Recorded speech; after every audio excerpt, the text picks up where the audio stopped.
ژوند د تحریک او د عمل نامه ده.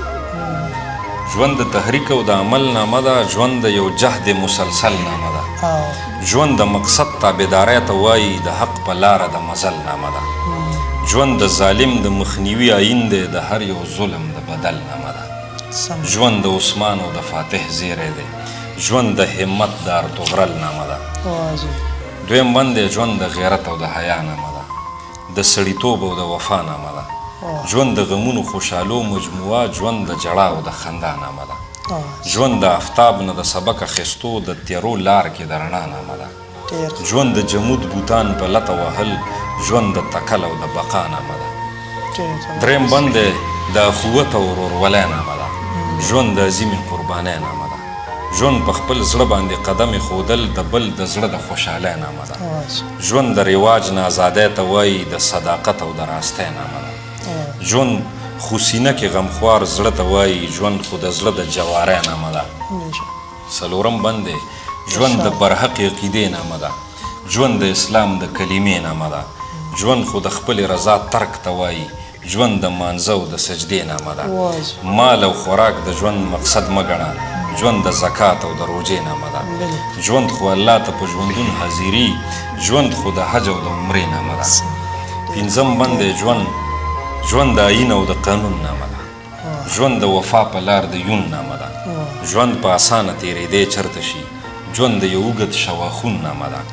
ژوند د فکرونو انقلاب ته وایي، ژوند په عمل کې د بدلون نامه ده. ژوند د سحر د رڼاګانو زیری، د تاریکو د زړه چودون نامه ده. شپږم بند دی ژوند د همت او ولولې نامه ده. ژوند د مضبوطې ارادې نامه ده. د وخت په کاڼي زړه کې لار کول دي، ژوند د فرهاد د حوصلې نامه ده. د طوفانونو زور ته ځان نیول دي، ژوند خو د لوړې طاطرې نامه ده. تېښته تې هېڅکله امکان نه لري، ژوند که هر څو د المیې نامه ده. مننه. اووم بند دی د محمد د اطاعت نامه ده. ژوند د صدیق د صداقت نامه ده. ژوند د عمر د سیادت نامه ده. ژوند د عثمان د سخاوت نامه ده. ژوند د علي د شجاعت نامه ده. ژوند د هجرت او د نصرت نامه ده. ژوند د خالد د لوړ همت نامه ده. مننه. اتم بند دی ژوند خو د ځان او د جانان نامه ده. ژوند د زړګي د هر ارمان نامه ده. ژوند د چا سترګو کې د ځان لیدل دي، ژوند د چا زړه کې د مکان نامه ده. ژوند د چا حسن ته سیزل د ځوانۍ، د خپل اوښکو د باران نامه ده. د چا د وصل په ارزو پوهېدل، ژوند په ناخوښه د هجران نامه ده.